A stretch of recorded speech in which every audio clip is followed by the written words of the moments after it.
مفتی صاحب کے YouTube channels کو سبسکرائب کیجئے اور ان کے تازہ بیانات کے ذریعے اپنی علمی، اصلاحی اور فکری آبیاری کرتے رہیے۔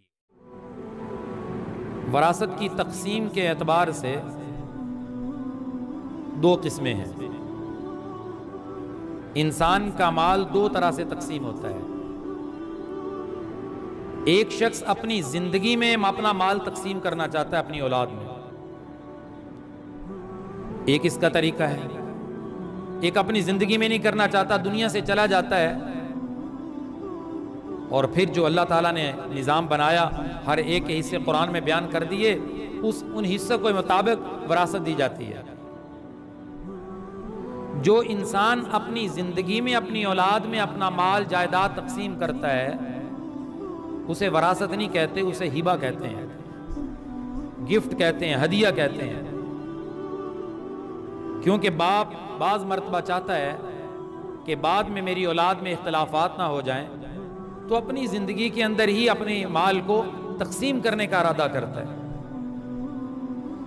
تو اگر اپنی زندگی میں باپ اپنی وراثت، اپنا چھوڑا ہوا مال جو ہے، جو اپنا اس کی ملکیت میں موجود ہے، وہ اپنی زندگی میں تقسیم کرنا چاہتا ہے تو کر سکتا ہے، شریعت اجازت دیتی ہے، لیکن اسے ہبہ کہتے ہیں۔ زندگی میں اگر اپنی اولاد میں اپنا مال تقسیم کرے تو بہترین طریقہ اور صورت یہ ہے جس کو شریعت نے پسند کیا ہے کہ ساری اولاد کو برابر دینا چاہیے۔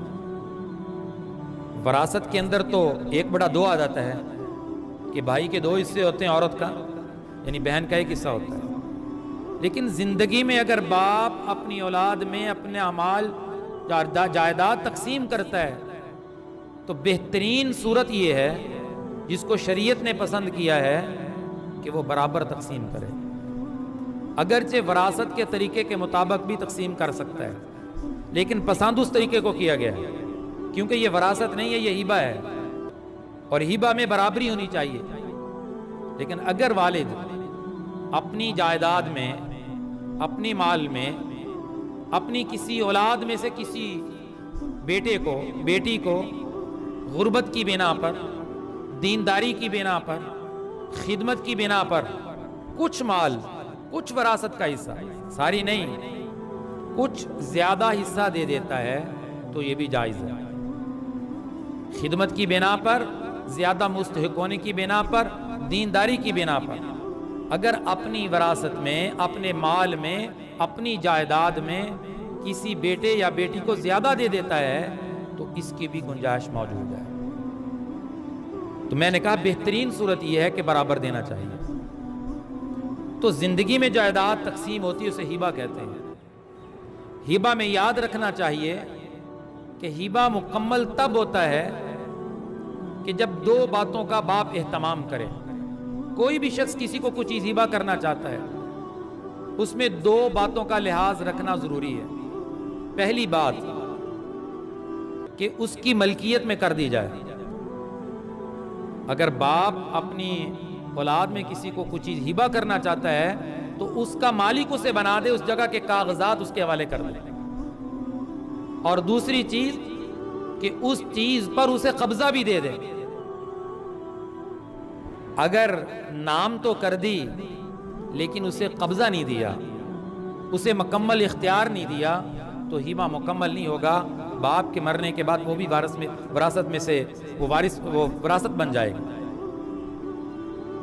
تو جس کو باپ اپنی زندگی میں، اپنی جائیداد میں کچھ دینا چاہتا ہے یا سب کو دینا چاہتا ہے تو اس میں 2 شرطوں کا لحاظ ضروری ہے۔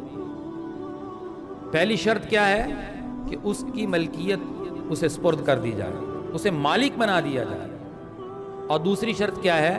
مالک بنانے کے بعد، کاغذات سپرد کرنے کے بعد اس پر اس کو قبضہ بھی دے دیا جائے۔ اگر وہ بیچنا چاہے، استعمال کرنا چاہے، جو بھی کرنا چاہے، اسے مکمل اختیار دیا جائے۔